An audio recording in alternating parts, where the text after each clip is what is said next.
السلام عليكم ورحمة الله وبركاته نحمده ونصلي على رسوله الكريم أما بعد أعوذ بالله من الشيطان الرجيم بسم الله الرحمن الرحيم وآتوا النساء صدقاتهن نحلة صدق الله العظيم সর্বপ্রথম আল্লাহ পাক রব্বুল আলামিনের দরবারে শুকরিয়া জ্ঞাপন করছি যে আল্লাহ সুবহানাহু ওয়া তাআলা আজকে একটি গুরুত্বপূর্ণ টপিকস একটি গুরুত্বপূর্ণ বিষয়ের উপর কিছু কথা বলার সুযোগ করে দিয়েছেন সে মহান রব্বুল আলামিনের দরবারে শুকরিয়া জ্ঞাপন করছি আলহামদুলিল্লাহ। অসংখ্য অগণিত দরুদ ও সালাম প্রেরণ করছি বিশ্ব মানবতার মুক্তির দিশারি মুহাম্মদ রাসূলুল্লাহ সাল্লাল্লাহু আলাইহি ওয়াসাল্লামের উপর। সর্বপ্রথম যদি আমি আমার সংক্ষিপ্ত পরিচয় বলতে যাই, আমার নাম হচ্ছে মোহাম্মদ মনসুর আলম। আল্লাহ তাআলার অশেষ মেহেরবানিতে আমি সাতগাঁই জামে মসজিদে, সাতকানিয়ার বিখ্যাত মসজিদ সাতগাঁই জামে মসজিদে আমি জুমার দায়িত্বে রয়েছি। সাতকানিয়া রাস্তার মাথার একটু পশ্চিম পাশে দারুত তাহফিজ মডেল মাদ্রাসার পরিচালক হিসেবে দায়িত্ব রয়েছে আলহামদুলিল্লাহ। আজকে আমার বিষয়টি হচ্ছে মহরনা। আল্লাহ পাক রব্বুল আলামিন কুরআন মাজিদের মধ্যে ইরশাদ করছেন ওয়া আতুন নিসাআ সাদকাতিহিন্না নিহলা, হে পুরুষেরা তোমরা তোমাদের স্ত্রীদেরকে সন্তুষ্টি চিত্তে তাদের মোহরনা দিয়ে দাও।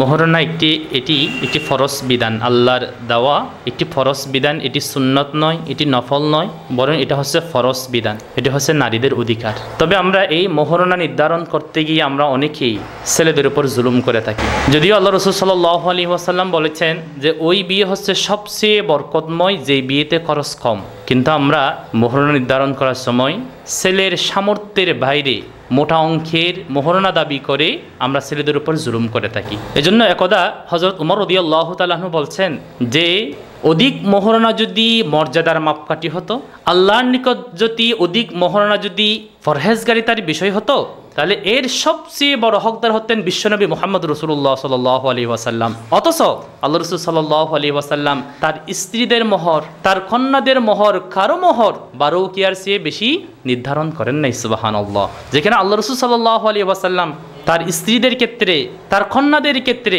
12 উকিয়ার চেয়ে বেশি মোহরনা নির্ধারণ করেন নাই, কারণ এটা মর্যাদার মাপকাঠি নয়। কিন্তু আজকে আমরা মনে করি, মেয়ের বাবারা বিশেষ করে মেয়ের অভিভাবকেরা মনে করে যদি অধিক পরিমাণ যদি মোহরনা হয় তাহলে আমাদের মনে হয় আমার কন্যার, আমার পাত্রীর মনে হয় বিয়েটা মনে হয় বেশি দিন টিকে থাকবে। অথচ আমরা দেখছি বর্তমান সমাজে লক্ষ লক্ষ টাকা নয় বরং কোটি কোটি টাকার মোহরনার বিয়েও আজকে ভেঙে যাচ্ছে। মোহরনা কখনো বিয়ে টিকিয়ে রাখতে পারে না।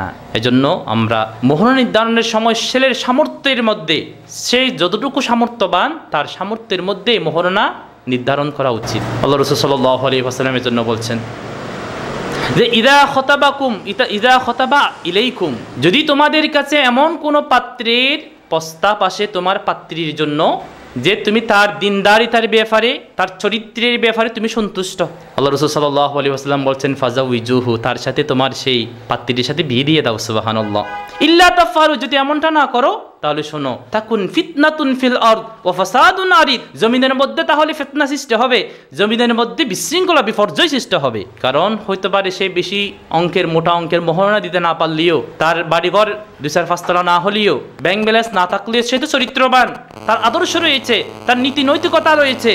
ওই নীতি নৈতিকতা সম্পন্ন আদর্শ ছেলের সাথে যদি আপনার মেয়ের বিয়ে দিয়ে দেন, আল্লাহ রাসূল সাল্লাল্লাহু আলাইহি ওয়াসাল্লাম বলছেন ওইখানের মধ্যে শান্তি। সুবহানাল্লাহ। কারণ একজন ভুক্তভোগী নারী ওই নারী বুঝে যে নারীর স্বামী একজন লম্পট, যে নারীর স্বামী তার স্ত্রীকে বাড়িতে রেখে পরকিয়া করতে যায়, ওই নারী, ওই ভুক্তভোগী নারী বুঝে যদি স্বামী যদি দিনদার না হয় পুরা পরিবারটা একটা জাহান্নামের টুকরা হয়ে যায়। এজন্য বিয়ের ক্ষেত্রে মোহরনা নিয়ে বাড়াবাড়ি না করে আমাদের উচিত তার স্বামী বা ছেলে যে সামর্থ্য রাখে, ওই ছেলে যদি দিনদার হয়, ওই ছেলে যদি নামাজি হয়, তার মধ্যে যদি তাকওয়া থাকে, নীতি নৈতিকতা থাকে, মোহরনা নিয়ে বাড়াবাড়ি না করে আমাদের উচিত আমার মেয়ে, আমার বোন বা আমার অধীনে যে মেয়েটি রয়েছে ওই দিনদার ফরহেজগার মুত্তাকি ছেলের সাথে বিয়ে দিয়ে দেওয়া।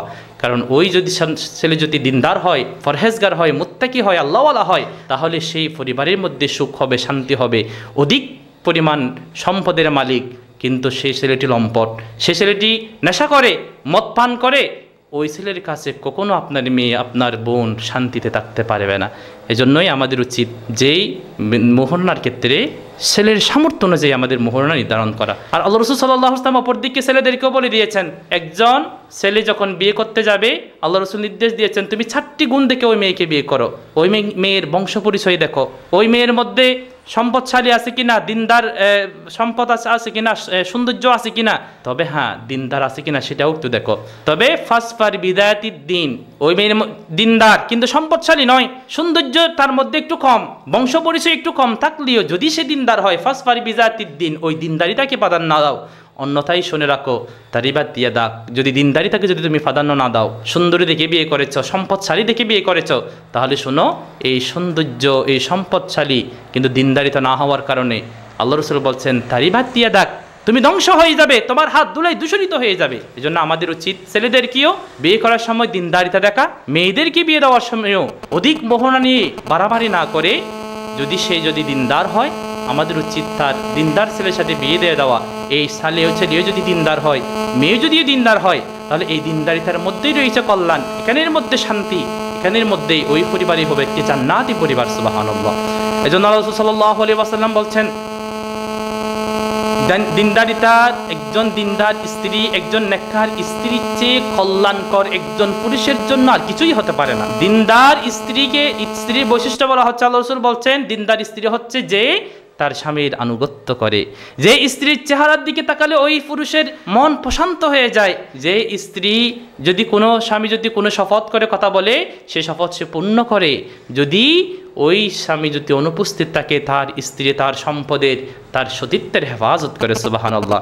সুতরাং আমাদের উচিত স্বামী এবং স্ত্রী বিয়ের ক্ষেত্রে পাত্র এবং পাত্রী দুজন দিনদার কিনা, ফরহেজগার কিনা, নামাজি কিনা, এটা আমরা যদি দেখতে পারি তাহলে সেখানেই হবে শান্তি, সেখানেই আসবে রহমত, সেখানেই আসবে বরকত। কিন্তু আমরা আজকে সেই দিনদারি থেকে প্রাধান্য না দিয়ে কে কত বেশি মোহনা দিতে পারবে, কে কত বেশি সম্পদশালী, আমরা তার হাতে আমার মেয়েকে তুলে দিই। অথচ আজকে মোহনাটা অধিক পরিমাণে নির্ধারিত হওয়ার কারণে আজকে শত শত যুবক বিবাহ নামক এই পবিত্র বন্ধনে আবদ্ধ হতে পারছে না।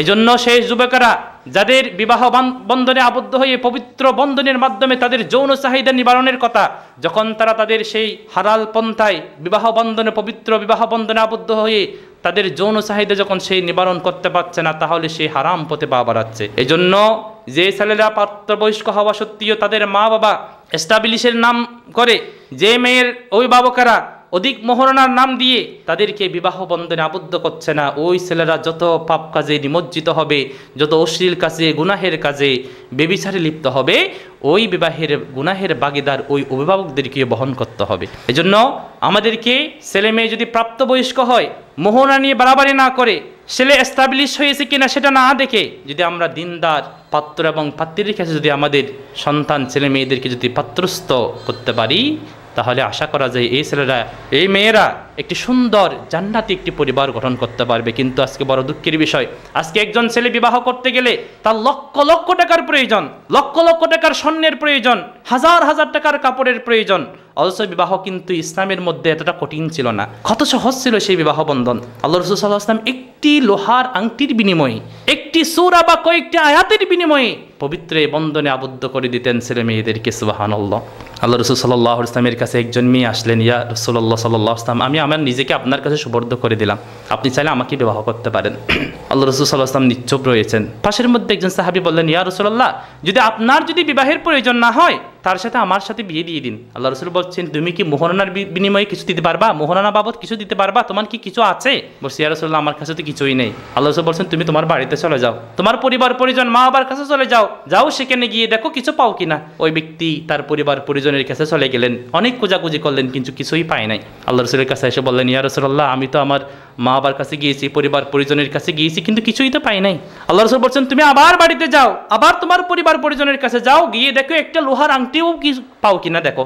সে আবার তার বাড়িতে গেলেন, কিন্তু সে কিছুই পেলেন না। আল্লাহ রাসূলের কাছে আসলেন, ইয়া রাসূলুল্লাহ, একটি লোহার আংটিও তো আমি পাই নাই, কিছুই পাই নাই। আল্লাহ রাসূল বলছেন, কোরআনের কি কিছু অংশ তোমার মুখস্থ আছে?